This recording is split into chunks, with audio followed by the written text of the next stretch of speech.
Kerangka dasar itulah yang melahirkan metodologi kepemimpinan. Sehingga ketika saya ditanya bagaimana cara melakukan pengelolaan keuangan negara, saya selalu mengatakan saya cukup belajar pada ibu saya. Nggak usah belajar, jangan dikasih di demo, biarin aja. Kita ini dulu, kenapa? Karena ini akan menjadi daya juang, daya jongkak ke depan. Apa? Kenapa kita tidak makmur-makmur?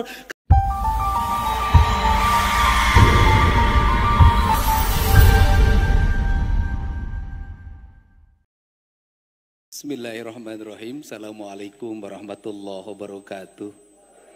Sampurasun.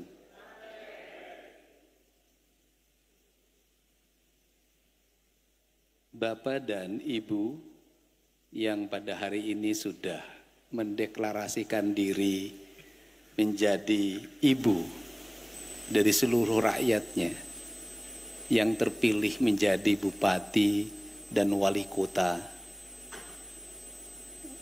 yang terpilih menjadi kepala dinas, kepala badan, kepala kantor di seluruh provinsi Jawa Barat, dan ibu-ibu semua yang ditetapkan menjadi ketua tim penggerak PKK Kabupaten Kota dan Dekranasda seprovinsi Jawa Barat. Mungkin orang bertanya, apa sih yang melatar belakangi saya? Energinya nggak pernah mati, hidupnya nggak ada capeknya. Apa sih tadi, Ibu?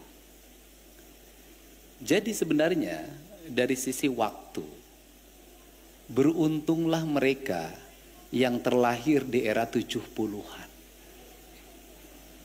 Beruntunglah mereka yang paling maksimal terlahir di era 80-an. Kenapa? Karena dia bisa menjalin kehidupan secara sempurna, bisa membangun piranti hubungan emosional, hubungan spiritual antara ibu dengan anak-anaknya secara sempurna. Di era itu, TV hanya satu dalam satu RT. Di era itu, mobil Aldala sesuatu yang sangat mewah yang tidak mungkin dijangkau. Di era itu, motor sesuatu yang mewah yang tidak dijangkau. Di era itulah ibu dan anak-anaknya bisa hidup bersama, saling mencurahkan diri dalam jiwa dan rasanya. Di era itu tidak ada blender. Karena di era itu tidak ada hair dryer. Di era itu tidak ada mesin untuk membuat kue dari listrik. Justru di era yang serba manual itu, manusia hidup dalam keadaan bahagia. Kenapa mereka hidup dalam keadaan bahagia? Karena seluruh jiwa raganya tertautkan dalam sebuah rasa, maka rasanya membangun cinta, dan cintanya menjadi energi yang terbesar. Maka tidaklah aneh kalau kita melihat di era 70-an ibu memiliki 12 anak, tetapi bisa mengurusnya dengan baik tanpa pembantu. Selain ibu yang tanpa pembantu, ibu juga harus membantu mencari nafkah ayahnya. Dia harus ke sawah, dia harus ke kebun, dia harus bagaimana seluruh energinya disurahkan untuk seluruh anak-anaknya. Maka dirinya adalah anaknya. Karena dirinya adalah anaknya, maka dalam jiwanya ada sebuah kepekaan rasa yang luar biasa. Ketika anaknya ada kegelisahan, ibunya gelisah. Ketika anaknya sedih, maka ibunya sedih. Ketika anaknya sakit, maka seorang ibu berkata dengan penuh dengan air mata, "Ya Allah, pindahkanlah penyakit anakmu ini pada diriku." Disitulah kekuatan spiritual yang luar biasa. Tak ada dokter, tak ada perawat, tak ada bidan. Yang ada hanya kekuatan jiwa dan cinta. Dari situlah anak bisa besar 9, tak ada satupun yang meninggal. Tak ada dokter. Tapi dia bisa menyelesaikan seluruh problem anaknya dengan baik. Panas hanya dikompres. Meriang hanya dikerok pakai bawang. Paling tinggi obatnya hanya nafspro dan bodreksin. Itu derajat obat yang paling tinggi. Itu paling tinggi banget. Kemudian apakah ibu-ibu di zaman itu terlilit hutang pinjol? Tidak. Apakah ibu-ibu di zaman itu terlilit oleh bank keliling? Tidak. Prinsip dasar hidupnya seetik mahi lobanyesa. Maka anak-anaknya tumbuh dengan riang, maka anak-anaknya tumbuh dengan intelektual yang mapan, maka anak-anaknya tumbuh dengan emosional yang sangat kuat. Maka ibu menjadi bagian dari diri dan anak-anaknya. Apa yang terjadi hari ini? Seorang anak tenggelam karena ibunya main HP.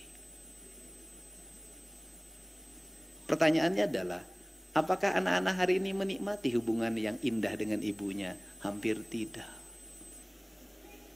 Sehingga negara kita dideklarasikan dalam sumbu nilai-nilai ketuhanan, maka disebutlah republik ini dengan Ibu Pertiwi.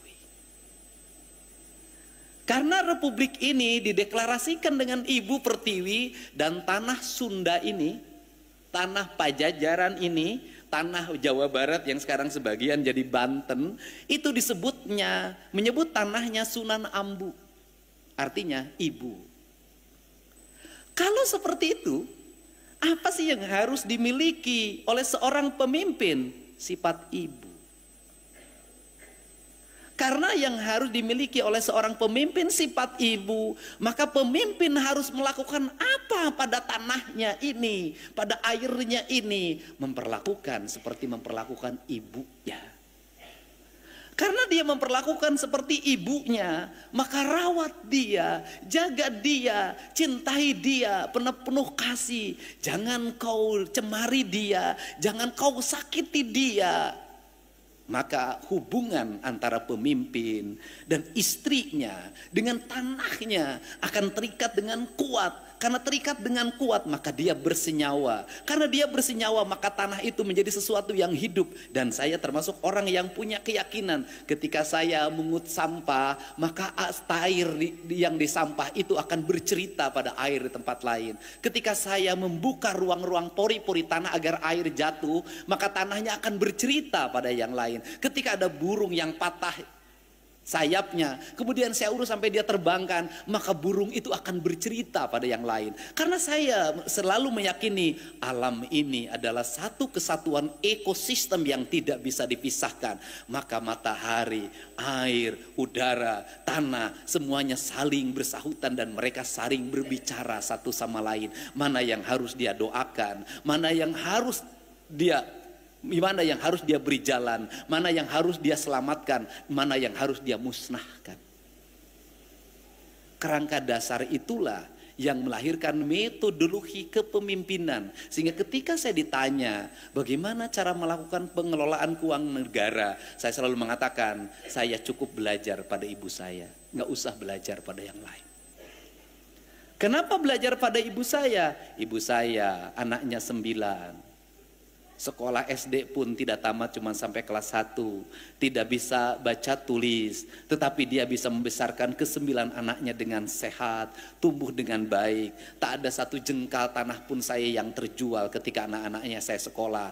Berarti ibu saya punya kecerdasan yang sangat tinggi dalam mengatur keuangan. Maka uangnya diatur, kakaknya sekian, adiknya sekian, yang ininya sekian, yang ini kamu tidak boleh jajan karena kakak kamu mau naikkan kelas. Maka itu dilakukan. Maka dalam dirinya kuat banget bagaimana cara menyiasati anak ketika dia pengen jajan es. Ibu itu lebih baik anaknya menangis berguling-guling dibanding memberikan uang jajan untuk es. Ketika anaknya pengen beli mobil-mobilan, maka ibunya lebih baik anaknya berguling-guling menangis pengen mobil-mobilan. Ketika anaknya pengen kapal-kapalan, lebih baik berguling-guling menangis pengen kapal-kapalan daripada membelikannya. Kenapa? Karena dia harus bertahan, kakaknya harus bisa selesai sekolahnya. Maka pengelolaan keuangan negara juga harus begitu sama. mana yang super prioritas, maka yang ini yang harus kita utamakan. Kebutuhan dasar rakyat. Kebutuhan dasar rakyat apa? Pendidikan, layanan kesehatan, layanan infrastruktur. Maka ini yang lain yang berguling-guling jangan dikasih, di demo biarin aja. Kita ini dulu, kenapa? Karena ini akan menjadi daya juang, daya jongkrak ke depan. Apa? Kenapa kita tidak makmur-makmur? Kenapa APBD kita tidak bisa menjadi daya dongkrak? Karena dalam setiap tahun dibagi habis tanpa skala prioritas. Akhirnya apa? Kaluhur teu sirungan, kahandap teu akaran. Prinsip dasar pengelolaan rumah tangga itu apa dalam kaidah ibu saya? Saeutik mahi loba nyesa. Karena saeutik mahi loba nyesa, maka ibunya menjadi seorang yang kreatif. Bagaimana menjadi seorang yang kreatif? Gak ada kata sekarang stunting.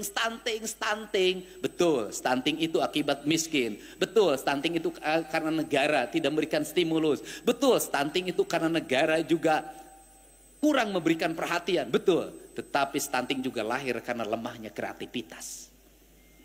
Karena ibu-ibunya yang lemah.